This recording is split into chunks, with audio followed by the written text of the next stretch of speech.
محمد رسول الله والذين معه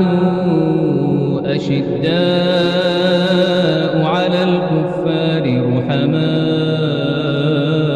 بينهم تراهم ركعا سجدا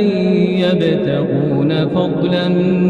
من الله ورضوانا سيماهم في وجوههم من أثر السجود ذلك مثلهم في التوراة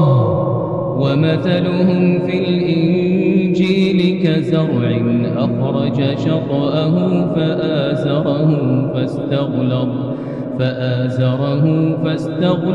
فاستوى على سوقه يعجب الزراع ليغيظ بهم